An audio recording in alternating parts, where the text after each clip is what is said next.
pembelajaran hari ini, alangkah baiknya kita berdoa terlebih dahulu agar pembelajaran hari ini berjalan dengan lancar. Berdoa dimulai. Berdoa selesai. Ya, selama masa pandemi COVID-19 ini, Bu Guru ingatkan agar anak-anak tetap mematuhi 5M, yaitu yang pertama mencuci tangan, memakai masker, menjaga jarak, makan makanan bergizi, dan menghindari kerumunan. Untuk hari ini kita akan belajar tentang tema 1, subtema 2, pembelajaran 3, 4, dan 5. Untuk materinya, yang pertama tentang perkembangbiakan tumbuhan secara vegetatif, yang kedua tentang ide pokok dan simpulan teks laporan, yang ketiga penerapan sila ketiga Pancasila dalam kehidupan sehari-hari, dan yang keempat yaitu pemanfaatan kondisi geografis di Asia Tenggara. Nah, silakan anak-anak catat dan simak dengan baik penjelasan yang Bu Guru sampaikan berikut ini.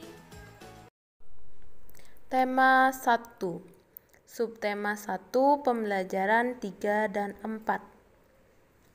Perkembangbiakan tumbuhan secara vegetatif. Perkembangbiakan secara vegetatif terjadi tanpa adanya peleburan antara sel kelamin jantan dan sel kelamin betina.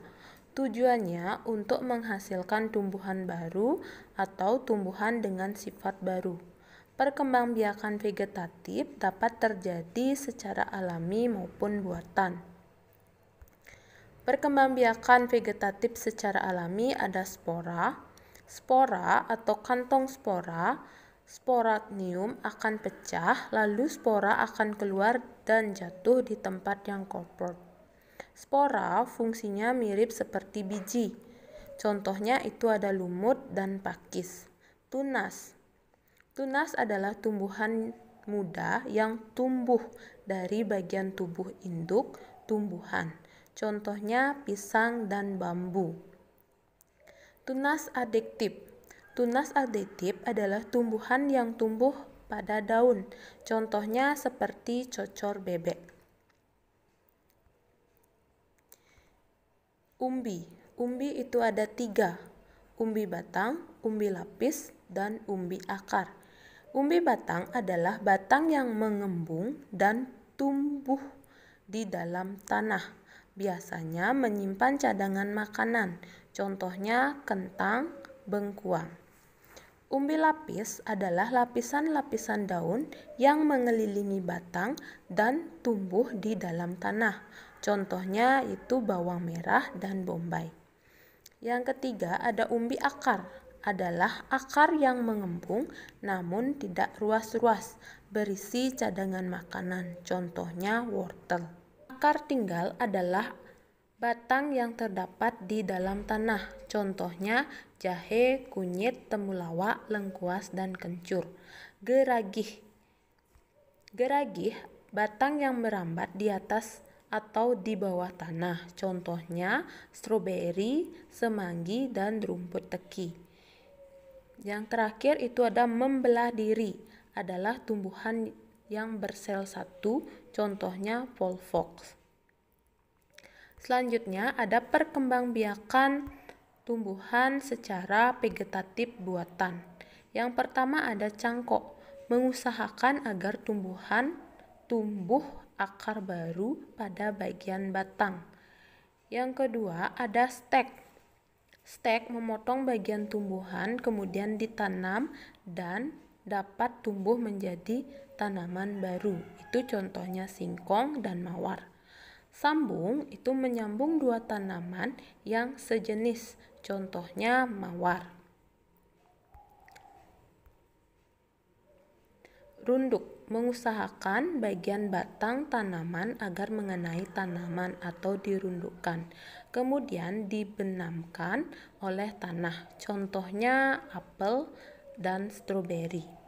Tempel atau okulasi, cara memperbanyak tanaman dengan menempel tunas muda yang ranting atau batang induk, contohnya jeruk, rambutan, dan durian. Selanjutnya, ada ide pokok dalam teks laporan. Ide pokok dalam suatu paragraf dapat ditemukan dengan langkah-langkah sebagai berikut. Yang pertama, bacalah isi paragraf dengan seksama. Yang kedua, temukan kalimat utama dan kalimat penjelas. Yang ketiga, tentukan informasi yang terdapat dalam kalimat. Setelah menemukan ide pokok pada setiap paragraf, kamu dapat menulis ulang ide pokok tersebut dalam bentuk diagram. Selanjutnya, kita akan belajar simpulan teks laporan di pembelajaran 4. Berikut langkah-langkah membuat simpulan. Yang pertama, bacalah teks secara keseluruhan. Yang kedua, temukan informasi penting yang terdapat dalam teks. Yang ketiga, hubungkan semua informasi yang kamu peroleh menjadi satu pernyataan di akhir. Pembelajaran 4, kita akan melanjutkan ke penerapan sila ketiga Pancasila di kehidupan sehari-hari. Sila ketiga mengandung makna suatu usaha menjunjung persatuan rakyat dalam Negara Kesatuan Republik Indonesia. Yang kedua, Persatuan Indonesia juga mengakui dan menghargai sepenuhnya keanekaragaman yang dimiliki bangsa Indonesia. Nilai yang terkandung dalam sila Pancasila ketiga, yang pertama adalah bekerja sama demi kepentingan bangsa dan negara di atas kepentingan pribadi dan golongan. Yang kedua, rela berkorban demi kepentingan bangsa dan negara. Yang ketiga, mengembangkan rasa bangga dan cinta tanah air dan bangsa, dan mengembangkan persatuan Indonesia atas dasar Bhinneka Tunggal Ika. Selanjutnya, kita akan ke pembelajaran 5. Pemanfaatan kondisi geografis di Asia Tenggara. Setiap negara di Asia Tenggara memiliki kondisi geografis yang beragam. Keberagaman di kondisi geografis tersebut dimanfaatkan oleh masyarakat sekitar untuk berbagai aktivitas. Letak geografis dan astronomis Asia Tenggara. Secara geografis, kawasan Asia Tenggara terletak di antara benua Asia, benua Australia, serta Samudra Pasifik dan Hindia. Kawasan ini memiliki dua bagian wilayah geografis, yaitu daratan serta kepulauan. Wilayah daratan di Asia Tenggara terdiri dari Kamboja, Vietnam, Myanmar, Laos, dan Thailand. Sedangkan wilayah kepulauan di Asia Tenggara terdiri atas Singapura, Filipina, Indonesia, Malaysia, Timor Leste, dan Brunei Darussalam. Secara astronomis, kawasan Asia Tenggara terletak di antara 28 derajat lintang utara sampai dengan 11 derajat lintang selatan dan 93 derajat bujur timur sampai dengan 141 bujur timur. Asia Tenggara memiliki batas-batas negara. Yang pertama, batas sebelah barat. Itu ada Hindia dan Samudra Pasifik. Batas sebelah timur itu ada Papua Nugini dan Samudra Pasifik. Batas sebelah utara itu ada wilayah daratan Cina dan Laut Cina. Batas sebelah selatan itu ada Timor Leste dan Samudra Hindia.